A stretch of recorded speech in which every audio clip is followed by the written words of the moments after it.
So you're looking to buy a house, you're excited, you've been saving.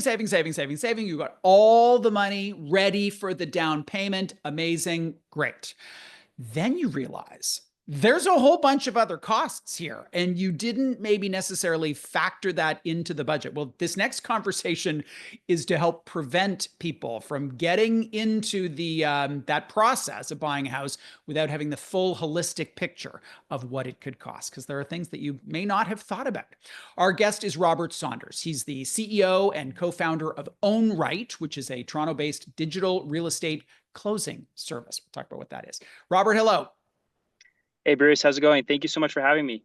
There are fees. There are fees that home buyers need to be aware of, need to save for, that are over and above just the purchase price. What's on that list? Well, as you say, there's a lot of them. And personally, when I went through my first property purchase, I did not know much about them. And I'll list them out. So, I think one of the really big ones is land transfer tax that a lot of people don't fully understand. Land transfer tax is a fee that you have to pay to the municipality and the province that your property is within. So in the city of Toronto, which is where I'm located, properties have to pay both municipal land transfer tax and provincial land transfer tax. Outside of the city, it's just provincial land transfer tax. So one thing that's super important that I would say to people is just making sure that they're clear on the land transfer tax that they need to pay wherever their property is located. And that's all just a fee that you have to pay to transfer land from one person to another. And what's the ballpark? Is it a percentage? Is it an absolute value? Yeah, so land transfer tax is a tiered approach based on the value of the property. Typically, I would say that's around 1 to 4%. And it's the biggest closing cost that you should be expecting. Okay. What's next on your list? What's next? A couple other things. So obviously one that's really near and dear to our hearts is the legal fees and disbursements that you have to pay to actually close on your property. So these would be the fees that a company like ours, Ownright, would charge you in order to actually complete the legal due diligence on the property, handle the title changes that need to happen, do the due diligence, and ultimately protect your interest in the property that you're buying. Those can be broken down into two different things. So I mentioned legal fees and disbursements. I think legal fees are quite simple. Those are the service fee that we charge the client just for our service.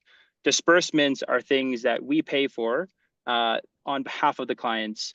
And this is a really interesting area that I would say people need to watch out for, because different law firms and different real estate lawyers will put costs in disbursements when they don't always need to be. So for example, one of those things is a software fee.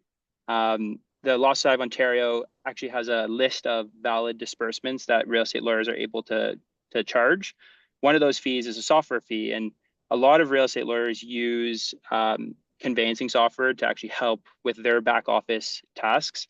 And depending on the software that the law firm uses, can result in a pretty wide range of fee that gets billed to you. So an example of that is there's a conveyancing fee that's $200, $250 that a lot of lawyers use. And what's funny with that is if you decide to use a lawyer that uses that software, you're going to pay $250 more than a lawyer that doesn't use that software.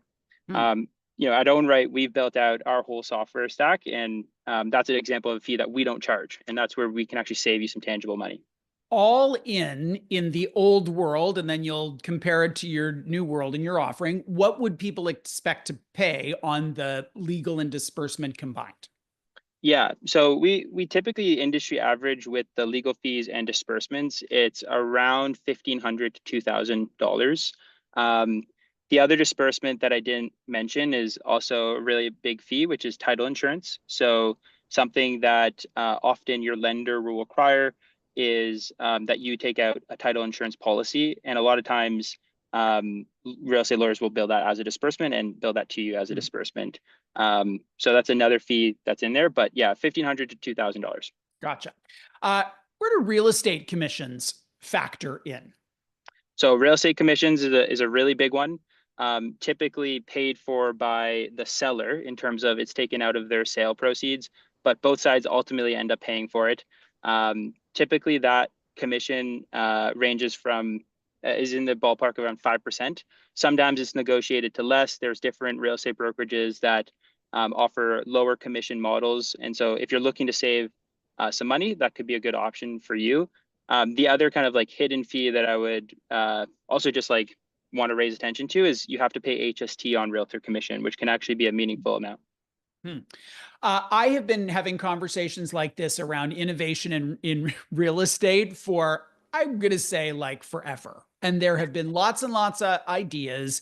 I would say very little innovation.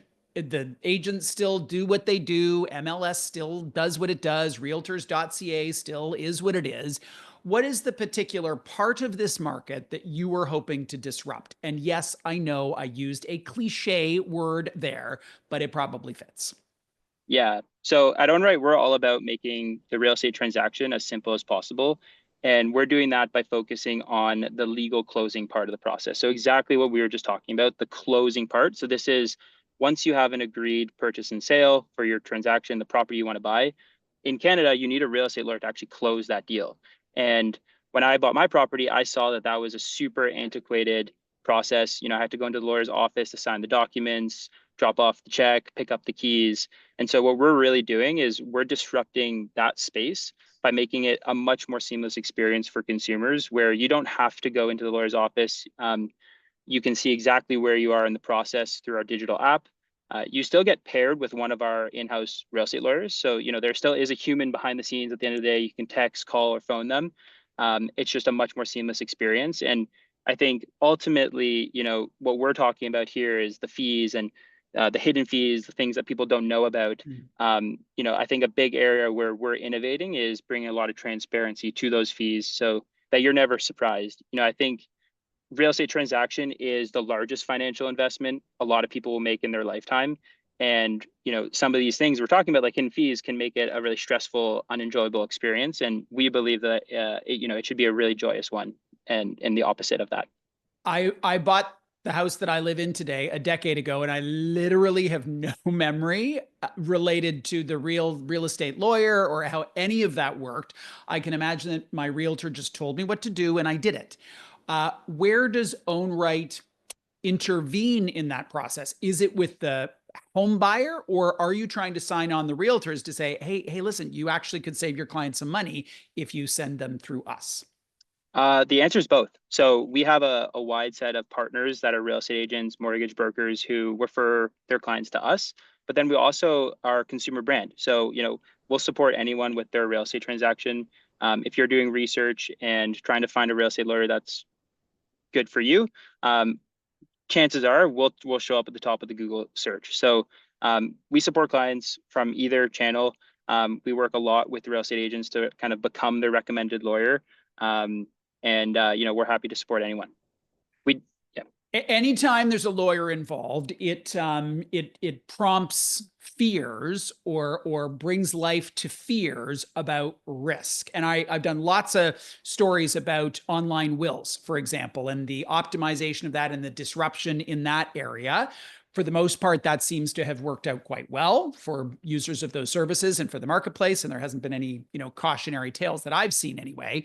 How do you get people to shift their paradigm about what a real estate lawyer should look like, where they should be? I remember once buying a house and going to a old office in a strip mall to pick up a key. So if I can't do that with Ownright, it doesn't fit my paradigm of how this should go. Totally. Yeah. I think, given the nature of the size of a real estate transaction, it's really important that you're working with somebody that you can trust and that has a really strong reputation.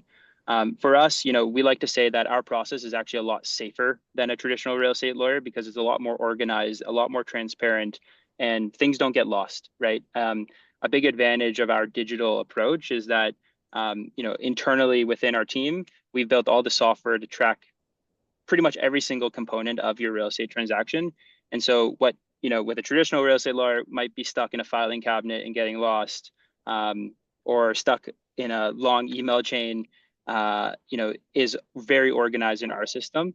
On top of that, we have a very experienced real estate legal team with decades of experience closing residential transactions. And the other thing as well is a lot of law firms will do all types of law. So you just mentioned, Bruce, you've had stories on wills. A lot of law firms are multi-practice law firms. At Ownright, we only do real estate transactions. We're doing hundreds a month, and this is our bread and butter. So I would say, for us, it's really just emphasizing those core points to people so that they can trust us. And, if you look at our 700 plus 5-star Google reviews, seems like we're doing a good job right now. What's the dollar value of your service? And this may be a hard question to answer because there's so many other variables. But when I think about the online will space, it went from $1,000 with an estate lawyer in an office to like, I don't know, 50 to $100 online. Show me that same comparison for you. Yeah, so for us, going back to kind of what we had talked about earlier, where the traditional real estate lawyer is going to cost you, $1,500 to $2,000. Our service fee is $1,079. So basically $1,000. So significantly cheaper, 25 to 30% cheaper. The other side of that, going back to our earlier conversation around disbursements, is in addition to our service fees, we also charge significantly less in disbursements to our clients because of those optimizations that we've made. And we don't charge for things like administrative charges, like paper courier fees, things like this, as well as that software fee that I was mentioning. So overall, it nets out at a much lower cost for the consumer and also a much better client experience. Very interesting. Robert, thank you for joining us today. We appreciate it.